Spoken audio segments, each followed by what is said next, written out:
Magandang araw po sa inyong lahat mga kababayan at welcome back dito po sa PNR at ito nga mga ka-review natin, hinatulan na, nako, aray ko, walang sisintuhin or sisinuhin si PBBM. Grabe, tuloy lang ang ligaya.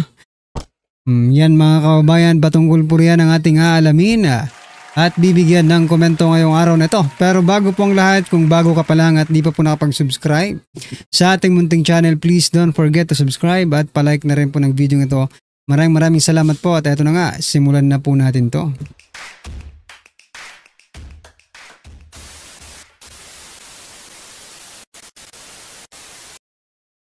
So yan mga kababayan, bago po natin simulan ang video ito, pasadahan po muna natin ang mga nagtitrending na mga balita dito po sa mundo ng social media at unahin na nga po natin ito. Ito pong statement ni Yusek Claire Castro. Sabi niya po dito, kahit malapit sa puso, kahit kaibigan, wala pong sisinuhin ang Pangulo. Mananagot ang dapat managot. Nako po. Totoo ba talaga ito? Ha?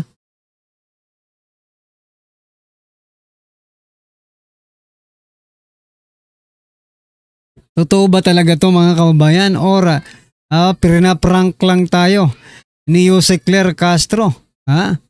Talaga ba marami po tayong nakikita dyan na malapit kay President Bongbong Marcos Jr. at connected pa sa flood control projects, pero bakit hindi man lang pinapangalanan or hindi man lang sinisibak sa pwesto? Tulad na lang po nito ang main character, no? Ito po ang main character po ng flood control project. Ito. Sabi po dito ni Yusek Claire Castro, nananatili pa rin po ang tiwala ni President Bongbong Marcos kay Secretary Manuel Bunuan ng DPWH mga kababayan. Hindi pa mga kababayan, ang DPWH po, siya po ang may hawak ng flood control projects na yan. Diba? Ang secretary po ng Department of Public Works and Highways, siya po ang namamahala dito po sa mga flood control projects na yan. O bakit hindi man lang suspindihin muna? Yan ba ang sinasabi ni Yusek Claire Castro? Kaya sasabi natin, sinungaling. Sinungaling po si Yusek Claire Castro dito po sa kanyang statement na kahit malapit sa puso, kahit kaibigan, wala pong sisinuhin ng Pangulo. Ano ito? Hindi man lang sinuspindi or hindi man lang sinibak. Kanino ba nangyari ang na to? Kanino ba nangyaring, sino bang namumuno? Sino bang sekretary ng DPWH sa panahon po nang mayroon pong mga ganitong korupsyon? Diba si Secretary Bunuan mga kababayan? O bakit hindi man lang suspindihin, diba?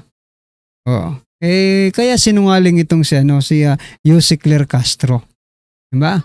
Ito pa mga kababayan, pasadahan din po natin ito. Sabi po dito, Palasyo hinimok sina Lacson, Magalong, Isumbong kay PBBM mga nakikinabang sa flood control projects. Nako. Ako hindi talaga ako naniniwala na hindi po alam itong sinasabi ni Senator Lacson at ni Mayor Magalong na 67 no, na mga tunggrista ay involved dito po sa flood control projects nito. Hindi po ako naniniwala sapagkat saan na lang napunta. Ito nga kabago-bago pa lang ni Senator Lacson, di ba? Bago yan kasi ngayon lang nanalo, di ba? Kabago-bago pa lang po, nakuha niya na agad yung data about dyan sa mga flood control projects na yan. Samantalang si President Bongbong Marcos Jr., presidente pa yan. Si Senator Lacson, senador lang, pero nakagathered mga kabayan, no, ng information patungkol po dyan sa 67 na mga kontraktorista. Ano bang tawag dyan? Yung mga politikong kontraktor din, di ba? Samantalang napakalaki po ng intelligence fund, di ba? Ni President Bongbong Marcos Jr. pero hindi niya po alam, no? Hindi niya po alam itong 67 na mga kurakot sa ating gobyerno. Di ba? Kailangan pang isumbong. Baka gustong areglohin. Di ba? Sabi po yan ni Castro sabi po ni Press Officer Castro, hinimok niya na si Lacson at si Magalong ay magsumbong ng direkta kay President Bongbong Marcos Jr. Ano pa? Bakit siya ba ang mag-iimbestiga?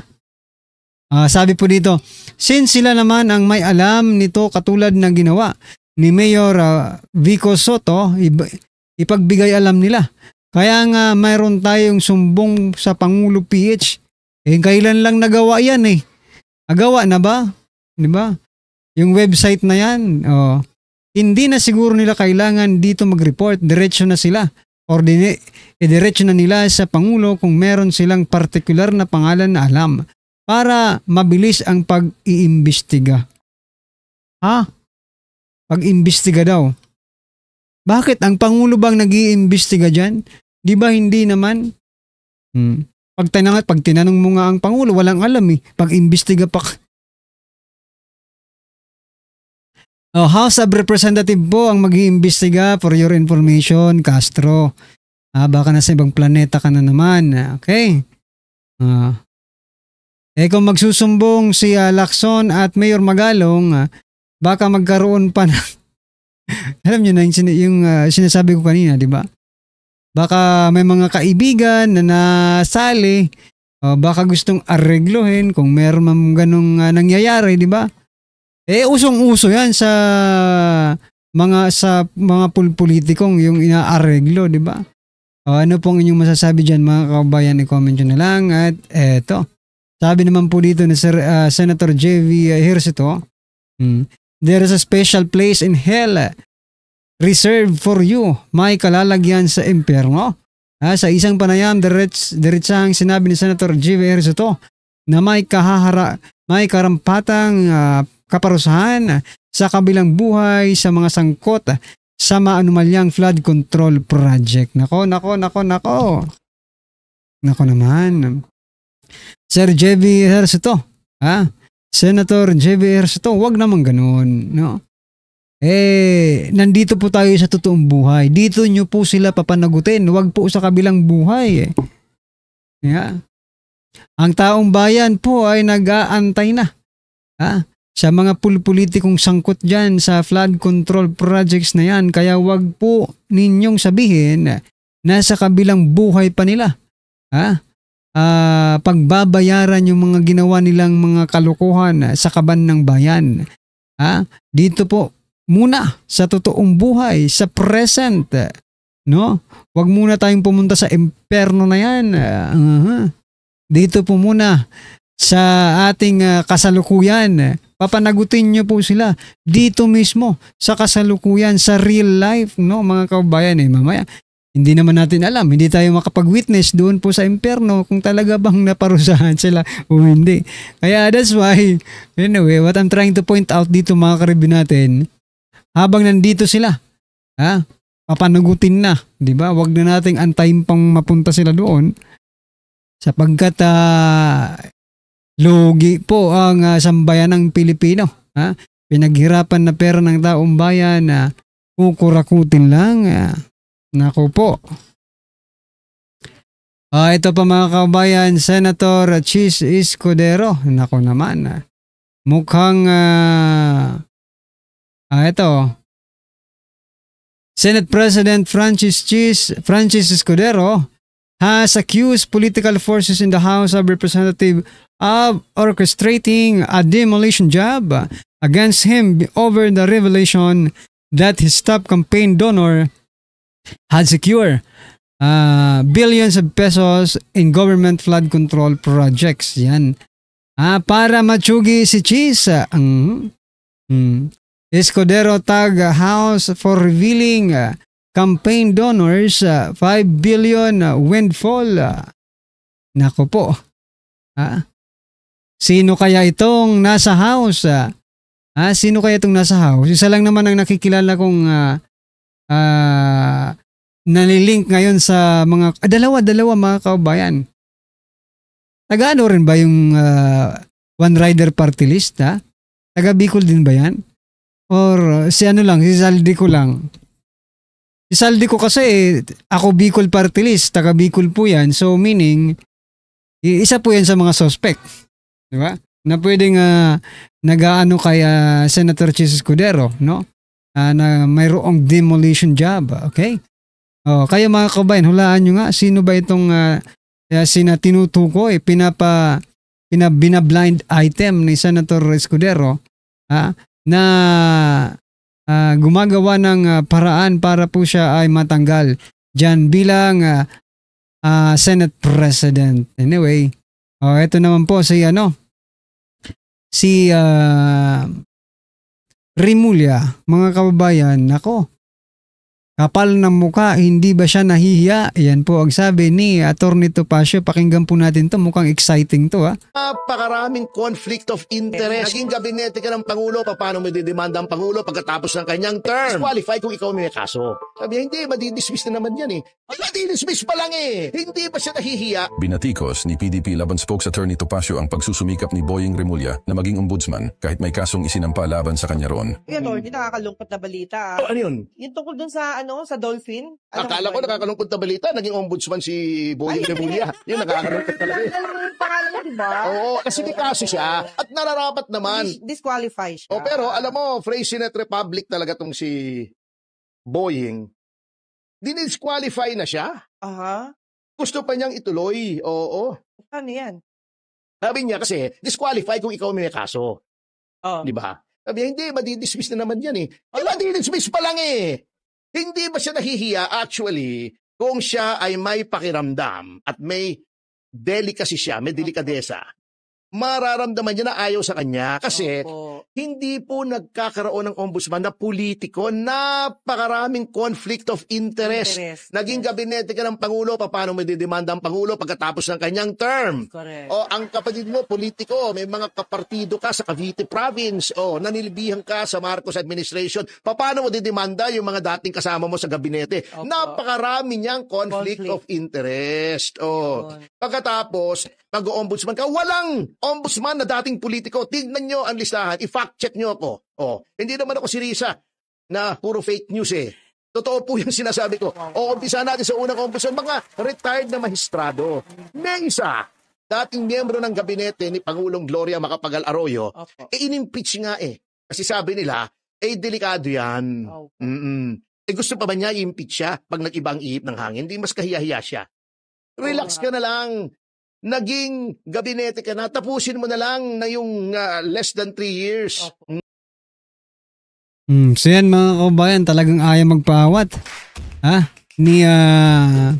Ayaw pong magpaawat ni Boying Rimulya. Tuloy-tuloy pa rin sa kanyang pangarap bilang pagiging isang ombudsman. Nako po. Ano po ang inyong opinion dyan mga kabayan? I-comment nyo na lang po. At ito, pasadahan po natin ang video ito at bigyan po natin ng reaksyon. Eto na. Ito ang balita ngayon. Trending at pinag-uusapan ngayon sa mundo ng social media. Hindi umano'y balitang sadyang totoo talaga. So yan mga kabayan, ang title po nito, wala na, finish na, Korte Suprema, Bistado, Serrisa, guilty, hatol sa PhilHealth, siningil, Marcoleta, BP, Sara.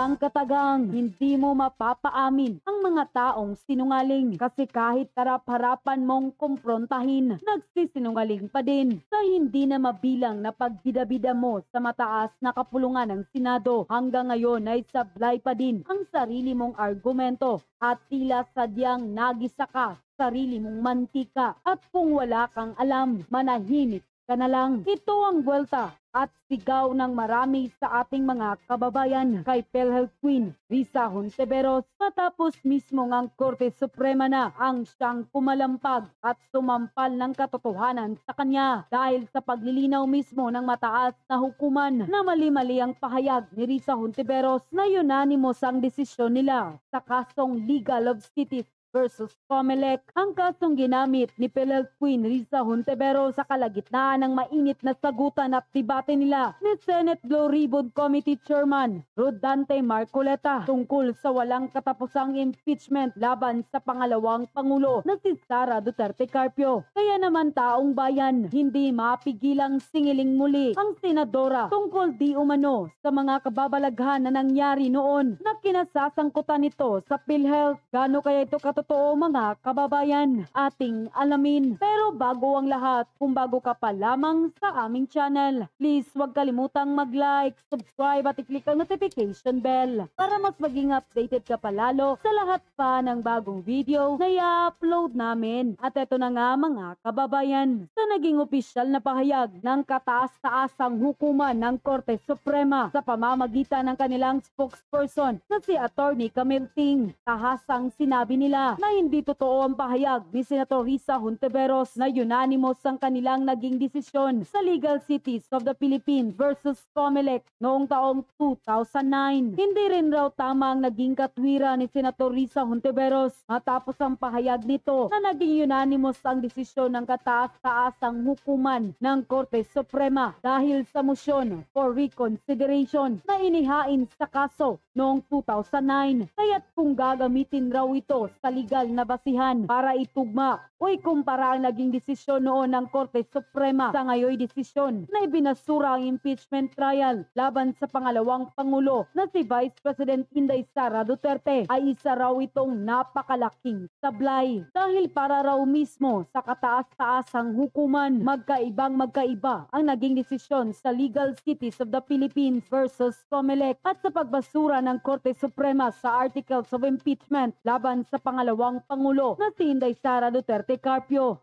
Samantala, narito naman ang samot-saring komento at reaksyon ng marami sa ating mga kababayan online kung saan ay hindi mapigilang singiling muli ang senadora tungkol sa kababalaghan na nangyayari umano at kinasasangkutan nito noon sa PhilHealth. Grabe, harapang nahuli ka. Yari, naungkat na naman po ang PhilHealth ni Risa Hontiveros mga kababayan. Ako, eto pakinggan po natin yung ilan sa naging komento ng ating mga kababayan. Risa, sa sarili mong mantika, korte na mismo ang kumalampag sa mga di umano'y kasinungalingan at mga imbento mong kabulastugan. Unahin mo muna ang pera nang di umano'y winaldas mo sa PhilHealth. Ibalik mo yan sa taong bayan dahil pera namin yang mga mahihirap kahit na nakalusot ka ngayon. Tandaan mo, sisingilin ka rin ng taong bayan sa pinaggagawa mo sa pera ng PhilHealth. Dapat managot ka sa batas. Grabe na ito, harapang pagsisinungaling na ito sa taong bayan dahil mismong nagkorte suprema na ang nag-fact check sa senadora. Magbayad ka na lang sa PhilHealth na ginalaw mo dahil pera ng taong bayan yan. Tandaan mo na walang usok ang hindi aalingasaw. Hindi mo matatakasan ang lahat ng kabulastugan na ginawa mo sa batas. Booking ka PhilHealth Queen, akala mo hindi yan mapansin sa Supreme Court. Yang sinabi mo sa Senate, ikaw lang pala ang fake news. Hindi lang fake news, sinungaling pa. Alam naman ng lahat na ang speeches at opinions ni Hontiveros ay based sa research ng staff niya na hindi nababasa. Ito sa pagtatanong ni Senator Rodante Marcoleta. So yan mga kababayan, ano po ang inyong opinion, reaksyon patungkol po sa video ito, i-comment nyo na lang po sa baba. Maraming salamat po. Please don't forget to like the video. Maraming salamat po.